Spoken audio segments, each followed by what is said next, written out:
Hi, my name is Barry Crampton. Today I'm going to show you around our Porsche Cayenne.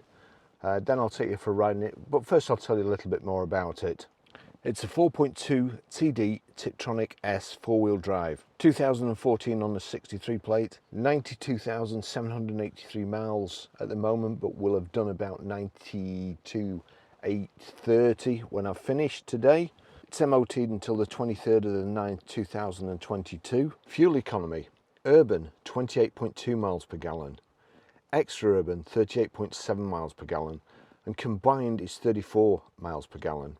It has a 0 to 60 time of 5.7 seconds, a top speed of 156 miles per hour, out of an 8-cylinder, 382 brake horsepower, 32 valve engine. Road tax, surprisingly, 6 months is only £187 and 12 months is £340.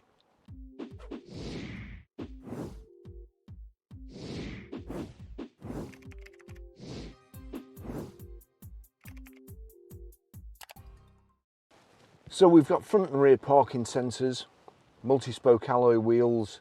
It has the wheel arch side protective mouldings, power open, power close tailgate. It's got power folding door mirrors, got electric memory seats. It's a nice flat load area in the back. Leather upholstery, and it's double stitched and perforated. And as well, we've got the Porsche crest on here, which always finish it off. So that's the key. Slots in the ignition, then the whole key turns, the whole Porsche turns. We're going to have to give it a couple of moments. Well, it was snowing a short while ago when I was trying to do the outside of the car. So we'll just see how we get on, but I'll have to demist the windows because I'm soaked, my jacket's soaked, the carpet's soaked, getting in and out, and even the doors are pretty, well, no, I'm not going to open it again. It's horrible. The wind always blows that way. So what's that? That's north to south. It seems to blow up here, and it comes down sideways. It's absolutely wild out there. Right.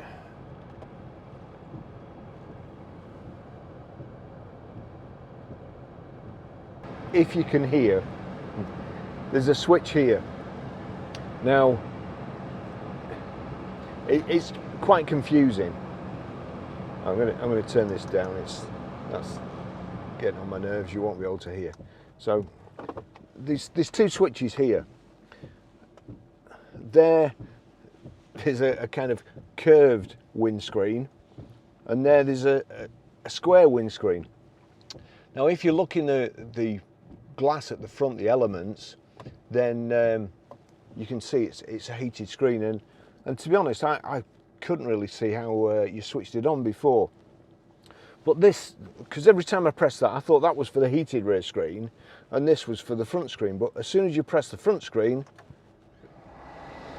it goes into full demist like so.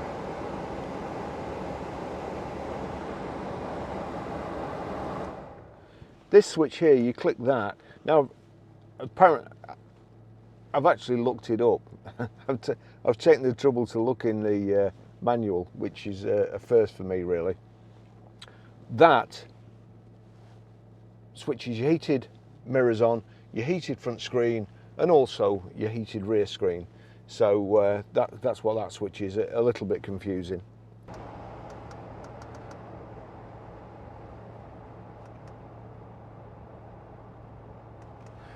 Of course, the problem is trying to demist all the windows. It's like an oven in here, and the next thing, my cameras will overheat and go off. So we'll see how we get on. I do electric memory seats. So I've set position 1. We'll just try position 2. Previous owners, big car, and the 4.2 engine.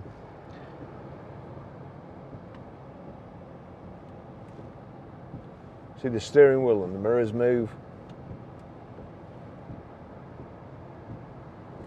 Anyway, position 1. We'll just knock that down again. That's about right for me. Let's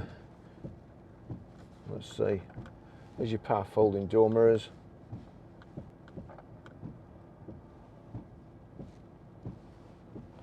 And we'll get going. I did notice on the way up, I really thought this car drives very, very nice. And then of course I remembered it was the 4.2. It does seem to have a kind of extra oomph to it, and really, really nice on the motorway. You can have it in, well, you can change the height here if you're off-road. That's the four-wheel drive, off-road and on-road. And then you've got your suspension settings, comfort, normal and sport. It's in sport at the moment, but I'm going to put it in comfort because comfort is so much better on these roads. So that's the suspension. You've also got a sport switch here, which I'll show you, and that's stop, start, off. Oh, we'll just let this chap pull in. Yeah, his windows are all steamed up as well, and he's going mountain biking, riding, so every credit.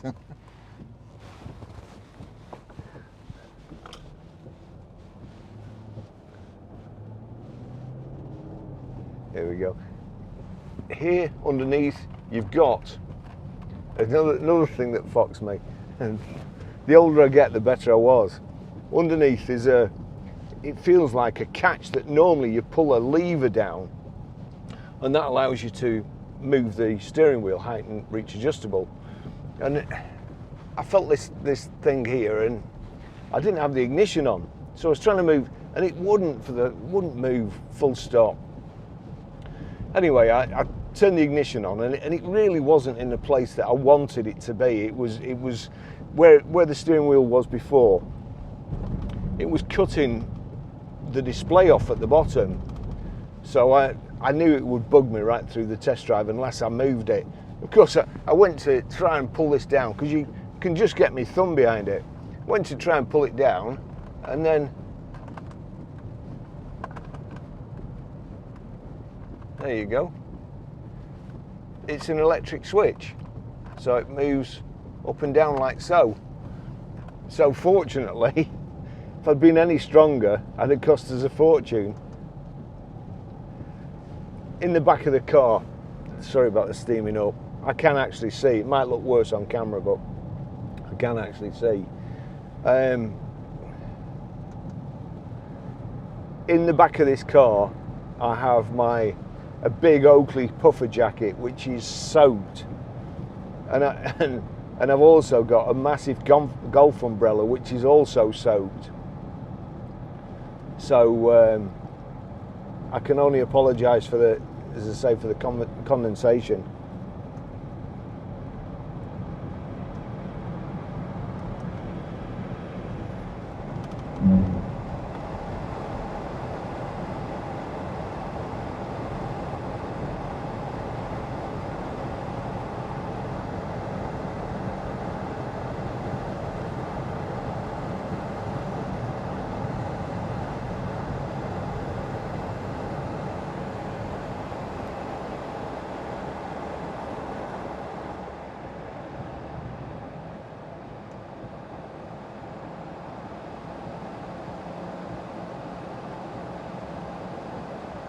So on the steering wheel here, well, automatic, fantastic automatic box.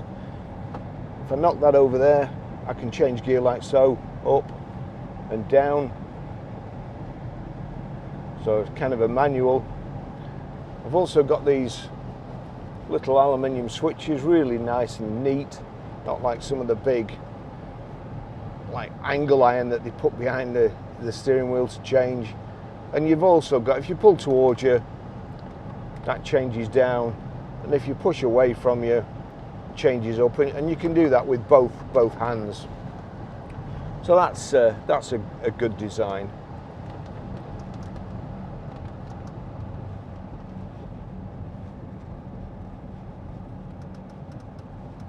The air suspension as well, and that's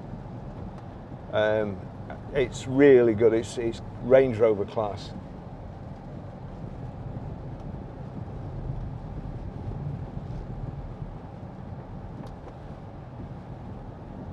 It's along here, it's lovely.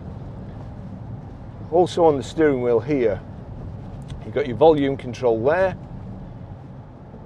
hands-free there. There's a little like diamond shape button here. Just go around certain death corner first. The little diamond shaped button here is the clock, second from the right. It's kind of information display and you know, your radio, that sort of stuff. But also, if you just press that and then use this button here, this thumb wheel, there you go. That's your sat nav. So your sat nav screen. So it's right in front of you. Then that's looking for my phone. There's ride time, how many miles I've got left to go, distance I've covered, 32.2 miles.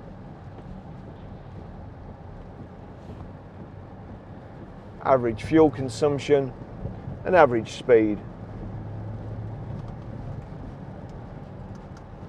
The screen's a bit clearer, so I'll turn the heater down and hopefully you'll be able to hear me better.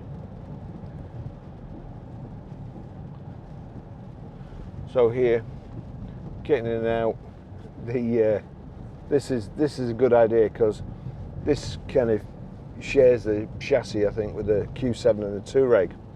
On the Q7, Audi, their design department, deemed to put aluminium round here, an aluminium surround. Consequently, anybody who wears a ring and they push themselves out, or they're getting in and moving around, then they end up scratching this tunnel and also putting dents in it. We've changed so many, really so many. But here we've got a big handle, big sturdy handle for each, the driver and the passenger to get in from. So that's, again, Porsche design, I suppose. You get in, you're overawed by all the switches, especially this. But when you start to break it down, and bear in mind, really, it's kind of a reverse C shape that you're responsible for the driver. That's the passenger's controls. So you can disregard them, and they're only duplicates of what's on this side. So here, that's your heated seat, 3-position, nice and toasty.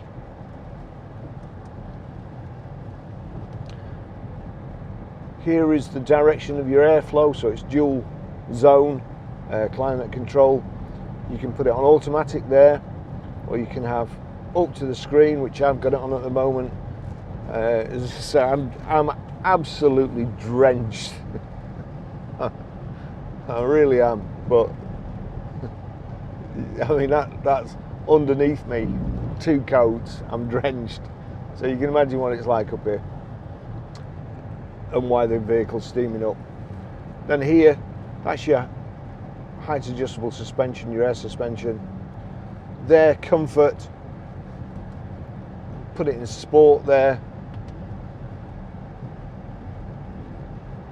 It escapes me why anybody would need that, but turn that heated seats down. Normal chassis, but back to comfort. And then there, off-road and on-road, your start-stop off switch. Here's also, there's a sport button. Now if I click the sport button, the revs automatically shoot up, the throttle's more responsive, so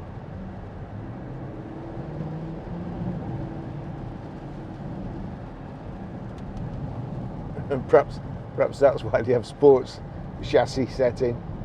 It goes like a missile.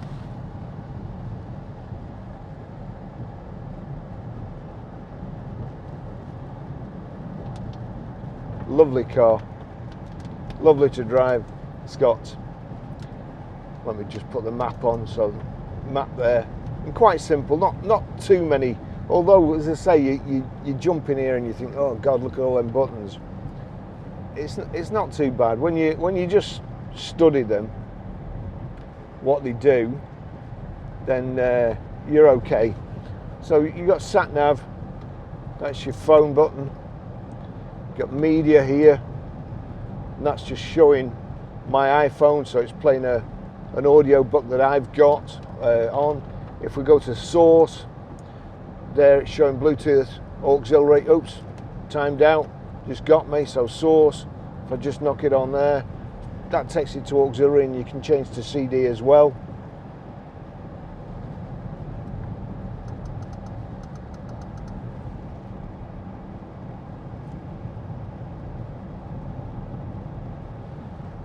It's certainly lovely to drive. Cruise control just down here, and I can actually see it. Two cutouts there. In this one I can see the cruise control, which again is a good design because it drives me mad when they're actually behind the 2:45 position. In this case, when you're going straight, you can see the wipers on your right, which control your rear wash wipe as well. There you go. Also, that's the squirter if I press it that way. If I pull the lever towards me, then it squirts the screen.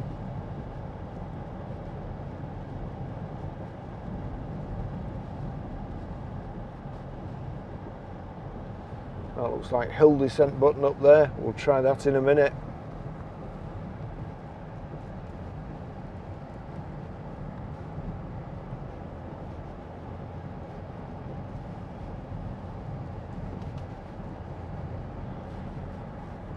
Go on, I'm just going to put it in sport.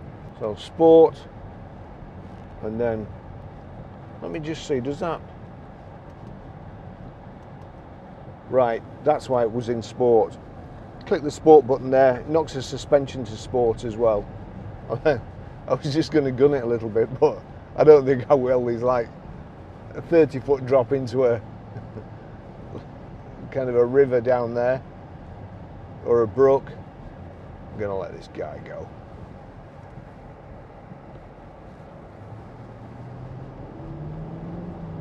That sound of the engine's beautiful.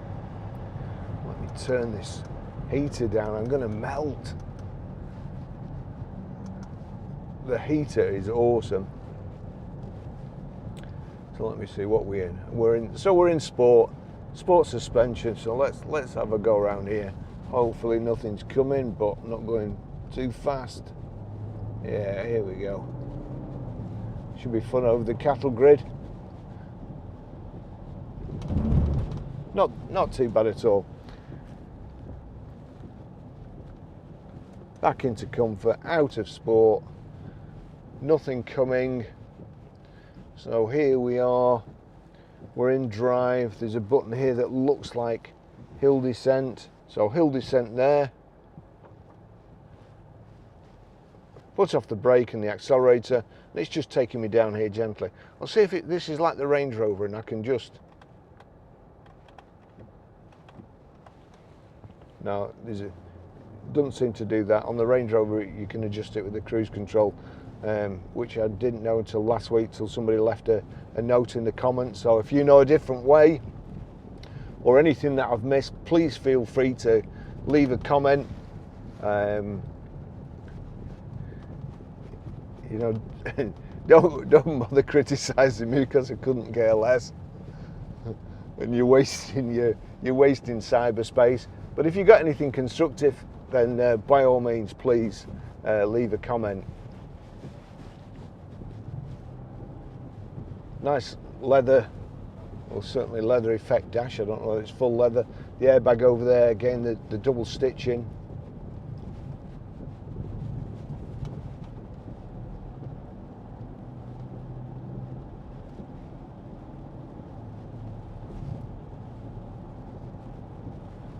Silky smooth gear change. I have to say that on the way up, I could really tell the suspension is perfect.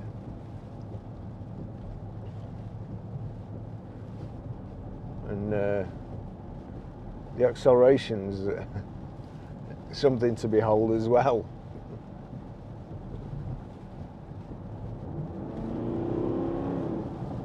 Like so. Fast enough. We've got a little switchback, humpback here as well.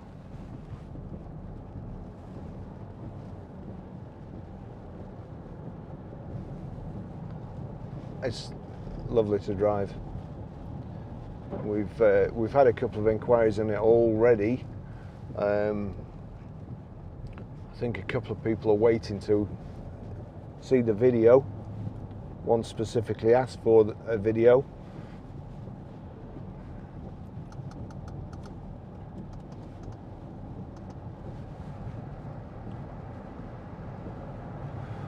So I don't think it's going to last too long. Should be good value for money.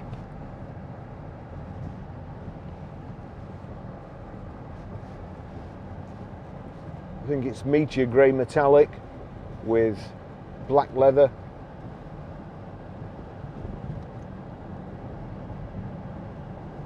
It's, as I say, I've apologised before about the condensation, but got soaked when I'm setting my cameras up. The tailgate was open, the door's open. You know, it's just going to take a little bit to dry out. It'll probably dry out as soon as I take my coat out and the umbrella, which is soaked. That should do it, but in the meantime, it's not helping.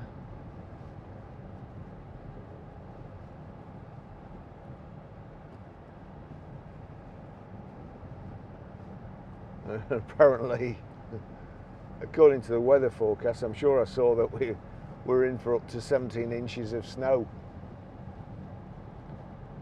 So you can imagine what that'll be like up here. 17 inches of snow. It's just don't bear thinking about. It'd be, well, honestly, four-wheel drive or it's at least 100-foot drop down there. And it's this road is pretty treacherous, so I'm not sure whether I'm brave enough to come up here when it's snowing.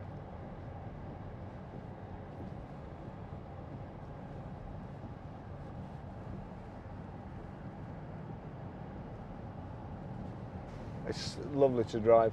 There's a couple of dents, a couple of small dents in it, which hopefully our dent man will get as soon as he's recovered from COVID. Otherwise, we'd have had it done already. A nice car. Yeah, if you want something certainly for weekends, then oh, there's a tow bar as well, a detachable tow bar on the back, which I forgot to say in photograph. I didn't. I'm going to try and video the inside when I get back to the garage, because it was just too wild.